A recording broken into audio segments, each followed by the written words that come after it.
Dulu ayam atau telur ayam? Kamu sudah tahu kenapa kita makan ayam? Ayam punya rasa cemburu. Makanya kalau bapak, suami, ibu cemburu, berarti suka makan.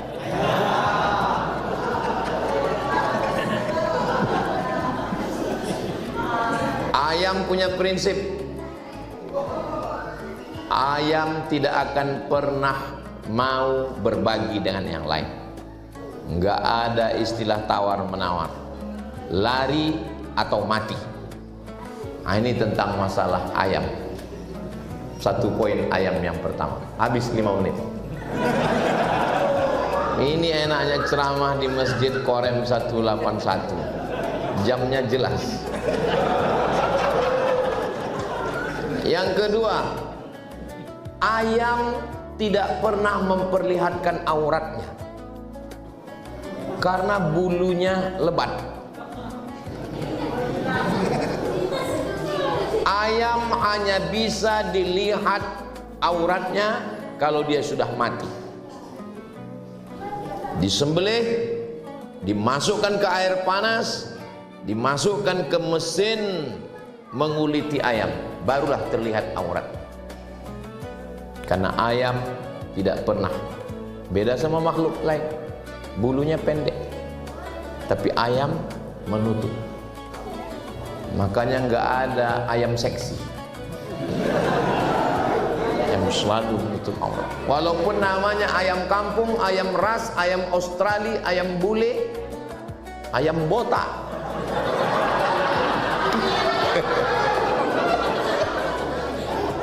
Ayam botak ini karena gugur, dia sudah keluar dari fitrah ayam.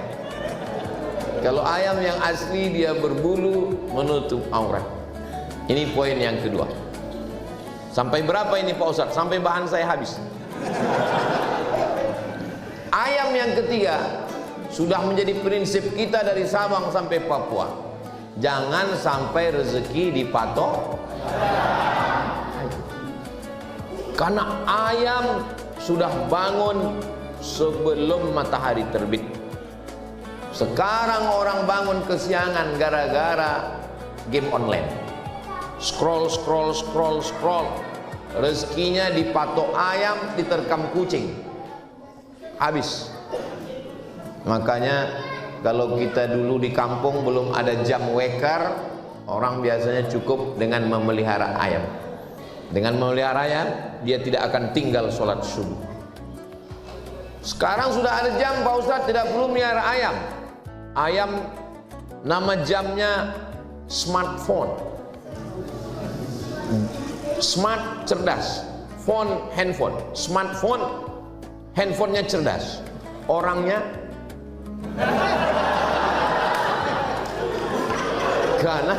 karena jamnya bangun subuh.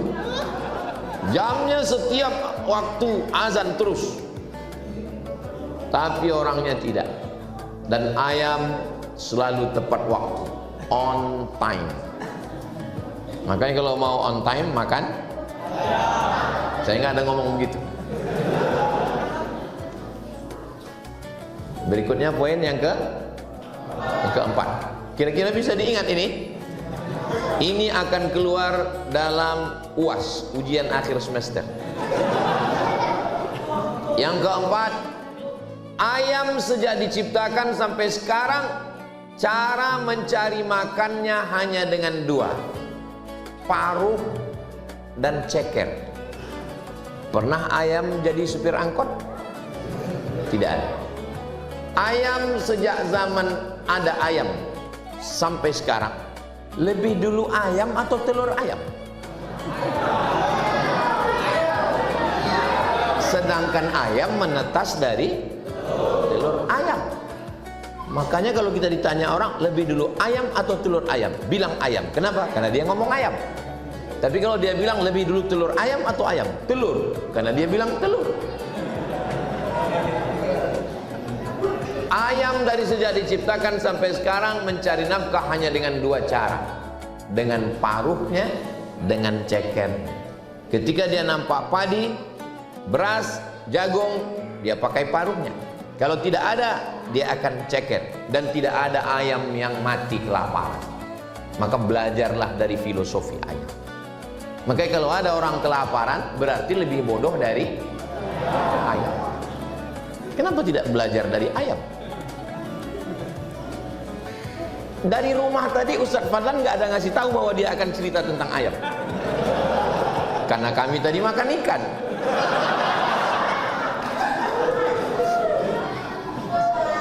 Berikutnya yang kelima, ayam selalu mengeluarkan dari dirinya itu bisa dipakai orang. Ibu-ibu kalau membersihkan debu-debu pakai bulu ayam. Ada orang pakai bulu harimau, langsung ditangkap polisi karena sudah membunuh binatang yang dilindungi negara pakai bulu ayam. Begitulah ayam selalu bermanfaat. Ayam mengeluarkan telur, telurnya diambil. Maka ada jenis ayam namanya ayam petelur, telurnya saja diambil. Ada ayam yang diambil hanya dagingnya saja, sebulan produksi ayam. Ada ayam tidak diambil telurnya, tidak diambil dagingnya, tapi untuk laga, maka disebut dia dengan laga ayam. Saya termasuk dulu kecil suka melaga ayam. Waktu kecil, matang emak saya, nanti kau di akhirat dilaga di neraka. Sejak itulah saya berhenti. Dulu saya suka melaga ayam, melaga ikan cupang, suka. Nah, jadi sejak itu karena ajaran orang tua berhenti. Tapi melihara ayam suka saya ayam bangkok, ayam yang besar. Ada kakak ibu saya yang ngajari, kau mau biar supaya ayam kau ini ditakuti ayam-ayam yang lain? Oh, suka. Gimana biar ayam saya ini jago? Apakah jalunya dikasih pisau? Bukan. Gimana caranya? Tangkap burung elang, terus ambil minyaknya. Burung elang itu kalau dipanggang ada minyaknya. Ambil minyaknya, sapukan ke badan ayam, lepaskan. Nanti ayam orang lain lari. Kenapa? Karena yang dia cium bau elang. Jadi mana tahu ada yang suka. Nah, coba amalkan. Saya belum pernah nyoba karena saya sudah berhenti laga ayam. Ambil elang, bakar, keluar minyaknya, sapukan ke kepak ayam. Begitu dilepas, ayam orang lain lari karena dia cium, wah ini CEO yang menyamar. Ayam. Berikutnya yang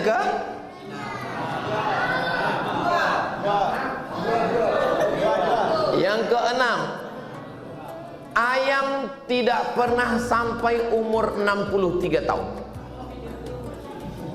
Karena yang ulang tahun ke-63 ini Korem 181. Ayam hanya paling tua, ayam hutan, ayam kampung 5 tahun dagingnya sudah keras. Ayam yang dari barat itu ayam ras, ayam Australia, bahkan ada yang 1 bulan langsung. Dia hidupnya 1 bulan, tapi dia sudah bermanfaat untuk orang banyak. Nikah, makan ayam. Lahir anak, makan ayam. Walimah, makan ayam. Ulang tahun Korem 181, makan ayam. Bahkan ada orang yang takut makan kambing karena katanya kambing mengandung kolesterol. Bohong, tidak ada kambing mengandung kolesterol. Yang benar adalah kambing mengandung anak kambing. Jangan mau dibohong. Dan orang yang tidak makan kambing, dia pasti makan, belum tentu bisa jadi makan ikan. Dia tidak perlu waktu panjang untuk bermanfaat untuk orang lain. Hanya 1 bulan hidupnya dia dipotong, bermanfaat untuk orang lain. Tapi ada manusia yang umurnya 40 tahun, 50 tahun tidak pernah mendatangkan manfaat untuk orang lain, merugikan tetangga, menyusahkan mertua. maka dia perlu malu kepada Allah, kepada ayam. Masa malu sama ayam? Ini terlalu mendalam kajian malam ini, Ustaz.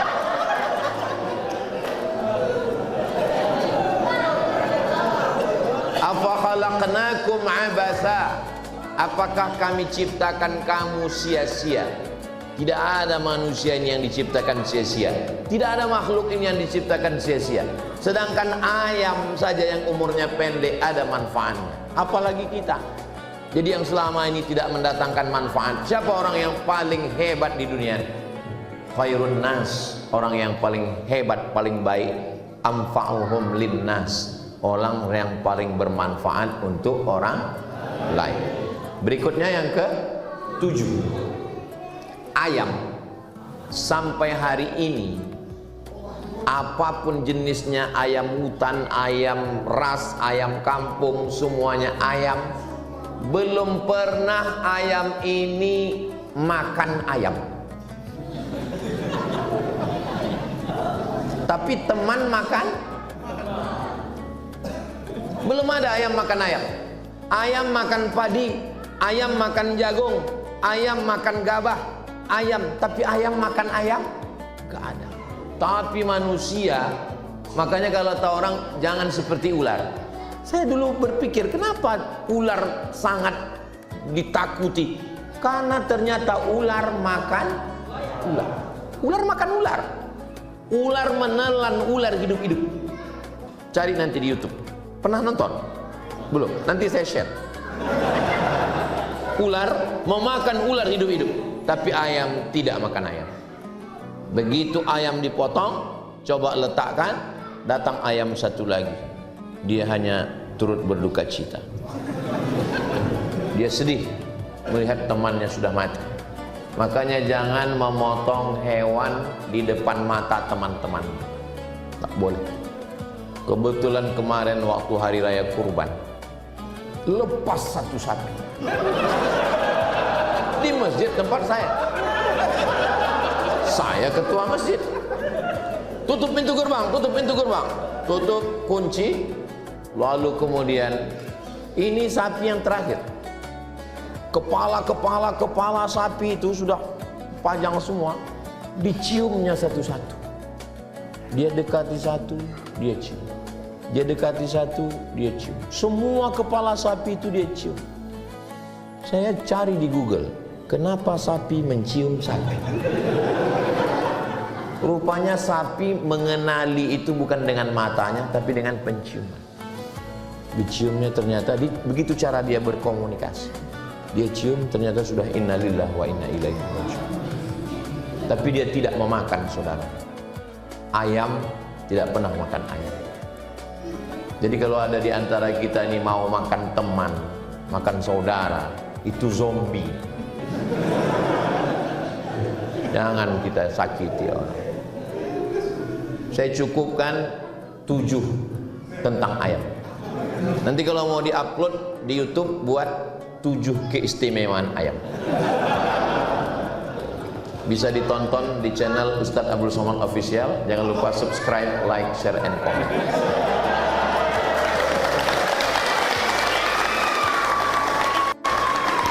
Seumur-umur ceramah saya, baru malam ini cerita ayam.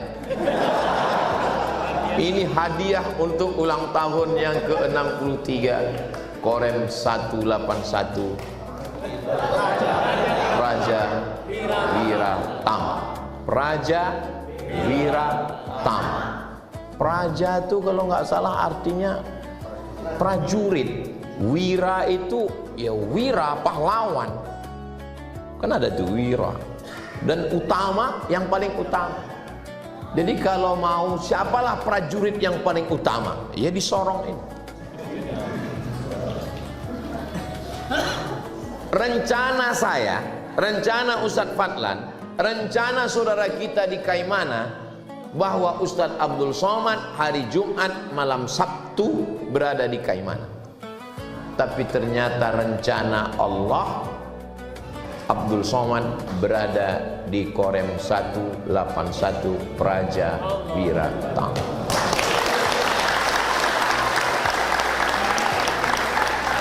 Kita punya rencana, Allah punya rencana. Yang terjadi itu rencana kita atau rencana Allah? Oh, kalau gitu kita nggak usah buat rencana. Untuk apa kita buat rencana? Toh yang terjadi cuma rencana Allah. Saya nggak mau gara-gara ngaji malam ini lalu besok bapak-bapak prajurit ditanya sama Bapak Brigadir Jenderal TNI Slamet Riyadi, bagaimana visi misi ke depan? Kita serahkan pada Allah. Nggak begitu. Kita mesti punya rencana. Bahwa rencana kita terjadi, alhamdulillah. Rencana kita tidak terjadi, rencana Allah jauh lebih indah. Begitu. Ini anak-anak muda yang belum menikah, mudah-mudahan yang belum ketemu jodoh segera ketemu jodoh. Banyak sekali. Jangan hanya berserah pada Allah. Usaha. Minta sama Ustadz Fadlan. Beliau banyak punya santri, stok banyak. Tapi sulit. Saya aja udah lama bersahabat belum dapat. Karena beliau punya fit and proper test yang luar biasa. Tapi insya Allah yang 3 ini lulus. Praja Wira Tama, pasti dia dapat. Saya ikut mendoakan dari jauh.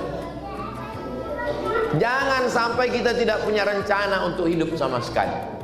Yang penting dalam hidup ini kita punya rencana. Itulah yang disebut dengan ikhtiar. Setelah kita berencana, lalu kemudian kita berdoa. Makanya tadi dikatakan nanti mohon Ustadz Fadlan membacakan doa. Setelah kita berdoa, lalu kita berserah kepada Allah, bertawakal. Lau tawakkaltum 'alallah haqqa tawakkulih. Kalau kamu bertawakal kepada Allah sebenar-benar tawakal, kamu akan seperti unggas. Unggas yang terbang disebut burung, yang enggak terbang disebut.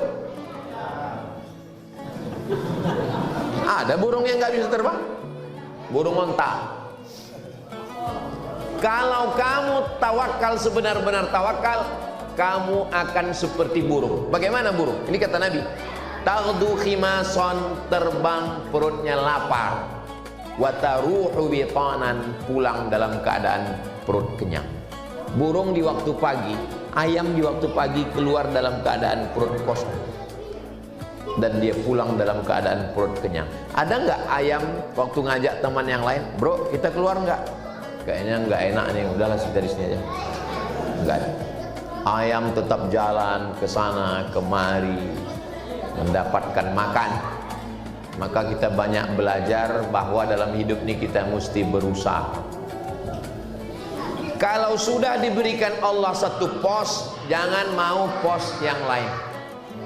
Sudah ditempatkan Allah menjadi tentara nasional Indonesia, TNI, berarti inilah pos pengabdian kita. Saya terus terang, yang tidak berseragam ini, melihat bapak-bapak TNI berseragam, kami bangga. Ustadz Fadlan bangga, saya bangga.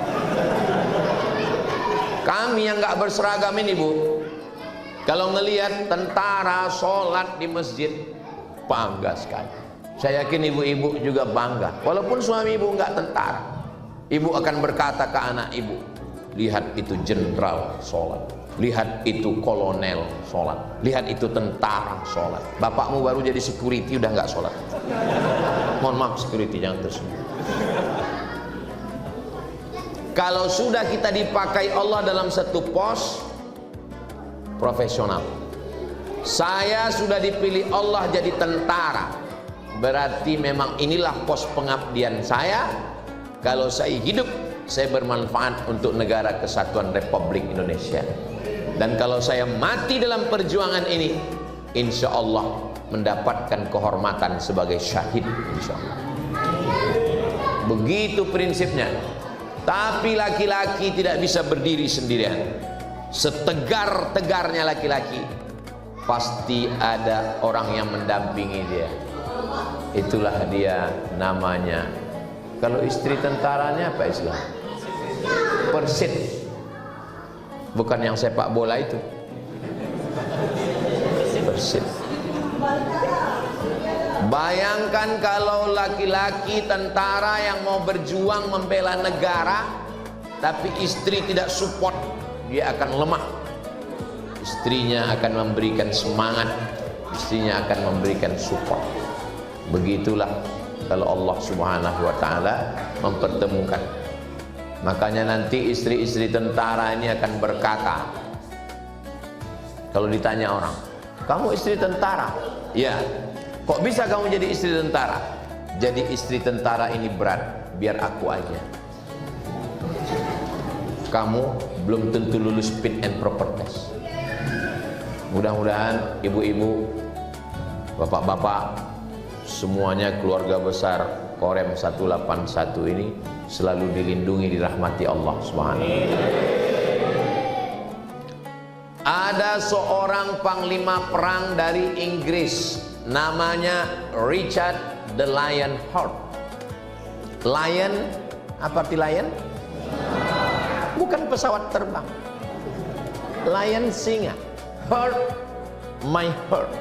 Richard the Lionheart, Richard berhati singa. Karena dulu raja-raja itu suka pakai nama singa. Makanya raja di Sumatera Utara namanya Sisinga Mangaraja. Di Riau ada juga raja Melayu namanya Narasinga dari Indragiri Hulu. Dari Inggris namanya Richard the Lionheart. Waktu perang, Richard the Lionheart kena gigit nyamuk, kena malaria, demam di kemah, menggigil di kemah sendirian.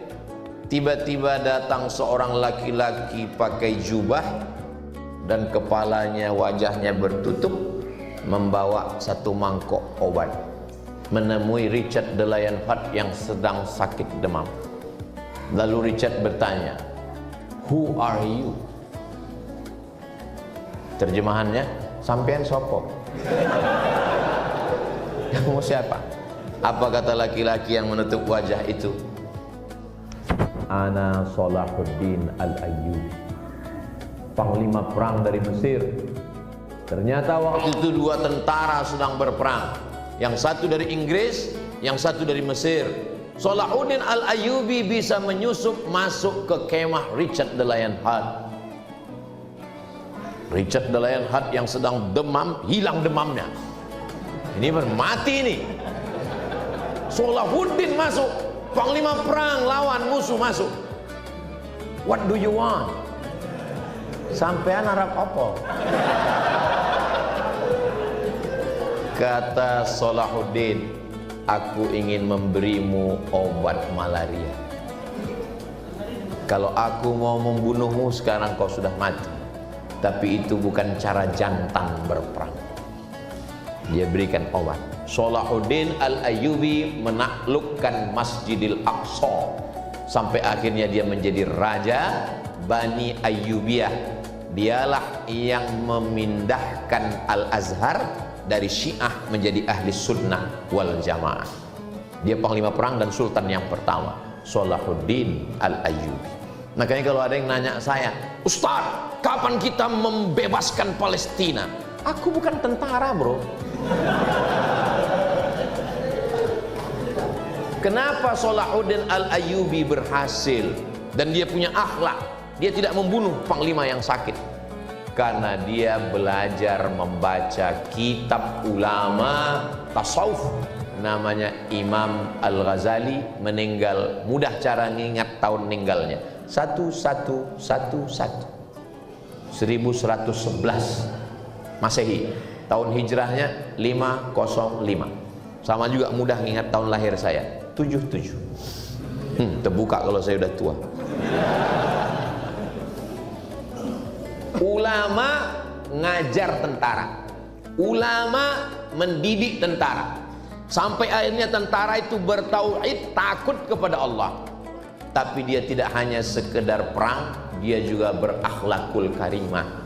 Dia tidak boleh membunuh musuh yang sedang sakit.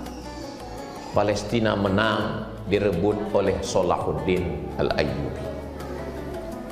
Ini Maroko, Mesir, Libya, Tunisia, Aljazair, Maroko.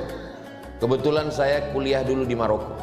Saya cuma mau ngasih tahu saya kuliah di Maroko. Sampai di Maroko, Afrika Utara, dia naik kapal untuk menyeberang Selat Gibraltar menuju Andalusia. Sekarang kalau saya tanya ke mahasiswa, tahu Andalusia? Banyak nggak tahu. Andalusia nggak tahu? Nggak. Real Madrid Barcelona tahu. Real Madrid Barcelona menyeberang dari Maroko menuju Barcelona. Sampai di tengah laut, nama panglima perangnya Tariq bin Ziyad. Siapa namanya? Tariq bin Ziyad. Dia ambil api obor, dia bakar kapal. Ainal mafar, kalian mau pergi kemana? Kalau mundur ke belakang, mati konyol. Kalau maju ke depan, mati syahid. Mau mati konyol, mau mati syahid? Mati syahid. Allahu Akbar. Islam berkuasa di Spanyol 700 tahun. Maka terkenallah yang disebut dengan Alhambra, terkenal dengan Cordova. Di sana ada satu patung, seorang laki-laki, tangan kirinya memegang buku, tangan kanannya memegang kepala. Seorang filosof namanya Averroes, bahasa Arabnya Ibnu Rushd. Islam berkuasa di Spanyol 700 tahun. Tapi yang namanya negara, kerajaan, yayasan, generasi selalu terbagi menjadi 3. Pejuang, penikmat, penghancur. Kakeknya pejuang, anaknya penikmat, cucunya penghancur. Makanya kalau kita mau anak kita terus berjuang, cucu kita terus berjuang, jangan kasih dia hidup nyaman. Dia harus terus berjuang. Jangan sampai dia berada di zona nyaman, comfortable zone. Bangun pagi, tarik selimut, scroll, nyantai. Gak boleh ada zona nyaman. Maka kita mesti belajar kepada ayam. Kita masih ayam. Walaupun kita sudah ke Spanyol kemana-mana, kita masih ayam. Ayam tidak pernah nyantai. Ayam terus berjuang. Ayam yang nyantai hanya ayam kandangan. Ayam yang diikat dalam kandang. Ayam yang natural, dia akan terus berjuang mencari makan. Maka kita juga begitu. Islam bisa hebat karena tentara-tentara yang hebat. Apa yang paling hebat di zaman dulu? Biasanya ada 2 blok. Satu blok barat, satu blok timur. Yang blok barat namanya Donald Bebek, Donald Trump. Yang blok timur namanya Vladimir Putin. Dunia sekarang 2 blok, blok timur dan blok barat. Zaman Nabi juga 2 blok. Satu blok namanya Romawi, satu blok namanya Persia. Blok barat Romawi, blok timur Persia.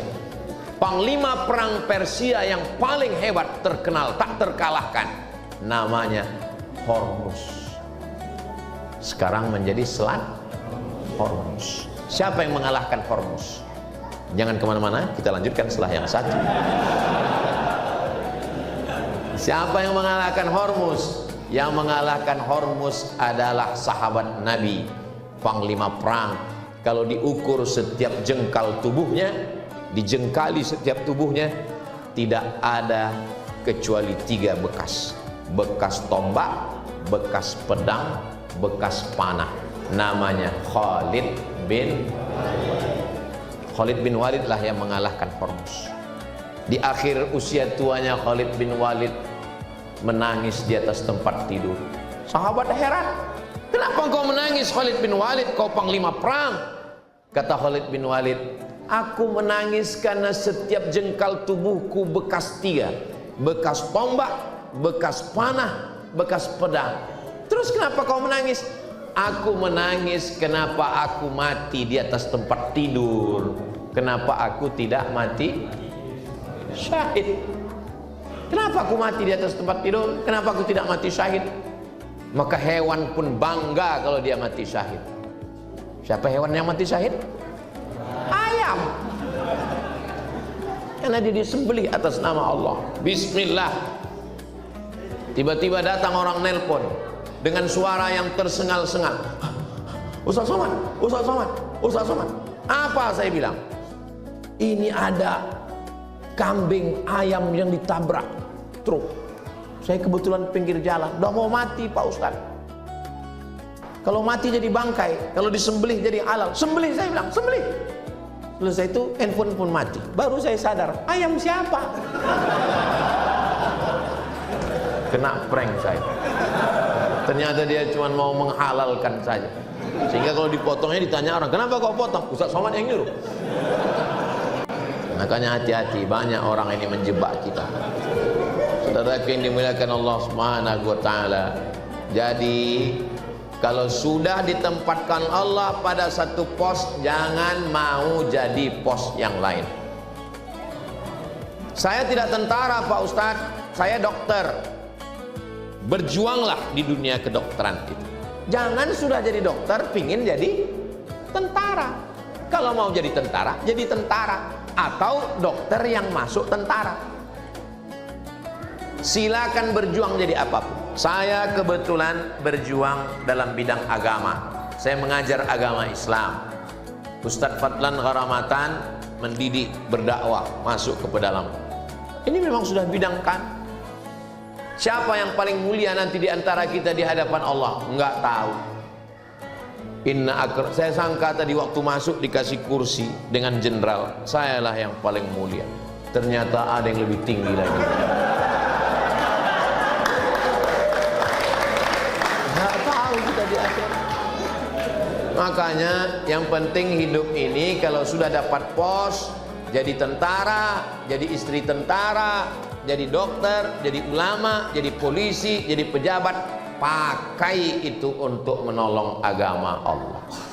Kira-kira Ustadz Somad, Ustadz Fadlan dengan tentara, kalau dia ngelarang orang buat mungkar, buat dosa, yang lebih didengar orang Ustadz Somad atau tentara? Ada orang main judi, terus datang saya melarang. Innamal khamru, khamar, wal maisir, judi, wal ansab, menyembelih binatang untuk berhala, wal azlam, mengundi nasib, rijsun, najis, min amali syaitan, perbuatan setan, fajtanibu. Dia nggak peduli. Emang masalah buat Allah? Dia nggak peduli. Padahal saya sudah bacakan ayatnya. Tapi kalau tentara yang datang, nggak perlu baca ayat, cukup dia cabut bayonetnya. Masih mau? Mencret dia langsung.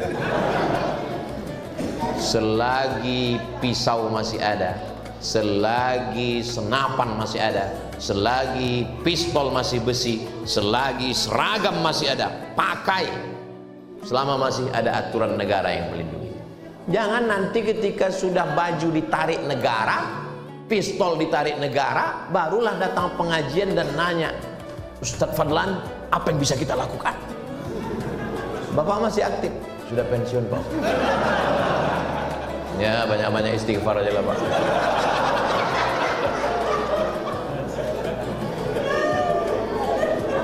Saya terus terang malam ini bangga berada di tengah tentara di Korem 181.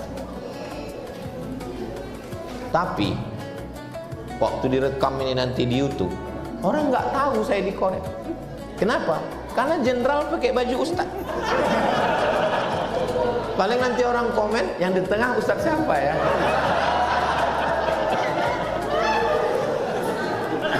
Masya Allah, tabarakallah. Langkah, rezeki, pertemuan, maut, kuasa Allah, bukan kuasa kita. Karena sering ketemu lalu jadi jodoh, atau karena jodoh lalu bertemu?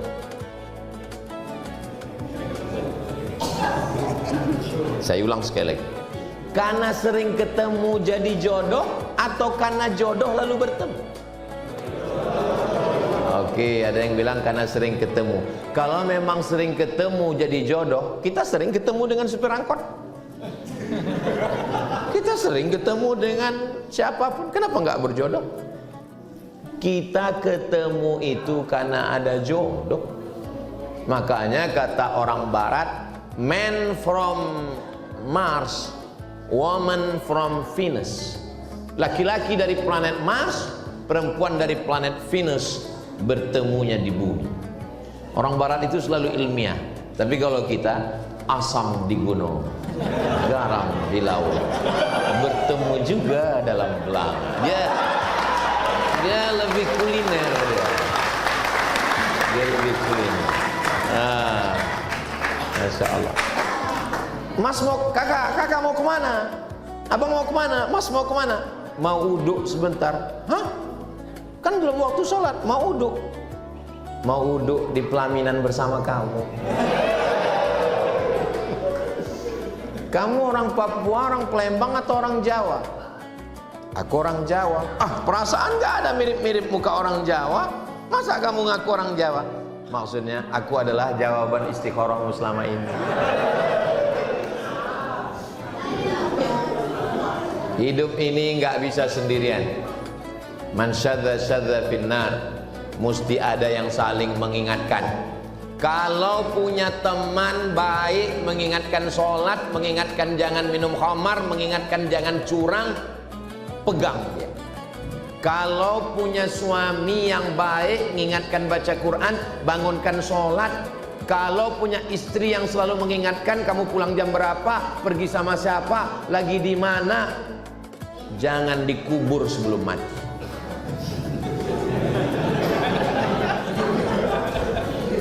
Al-mu'minun laki-laki, wal mu'minat perempuan, ba'duhum awliya'u ba'd. Mereka saling tolong menolong. Malam ini spiritualnya dikuatkan.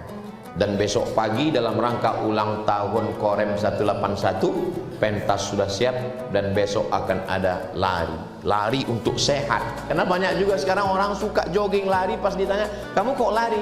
Supaya bisa lari dari kenyataan. Asik gitu.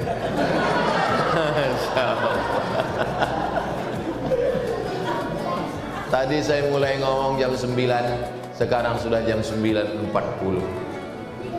Padahal saya di mana-mana ngomong itu sesuai dengan ukuran botol minuman.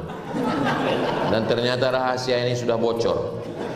Karena mereka tahu dari Korem 181 Ustaz ini ngomong berdasarkan botol, dikasihnya 6 botol. Mudah-mudahan apa yang saya sampaikan malam ini menjadi amal jariah buat kita semua. Akhirnya saya ucapkan tahniah, selamat 63 tahun Korem 181 Raja Wira Tama. Semakin solid, semakin kuat, menjadi patriot, menjadi prajurit, menjaga negara kesatuan Republik Indonesia. Puncak dari tausiah, bukan tausiahnya tapi doanya. Aminkan doa yang akan dibimbing langsung oleh guru kita Kiai Haji Fadlan Karamatan. Saya tutup dengan pantun penutup, menangkap puyuh di Bukit Selasih. Thank you dan terima kasih.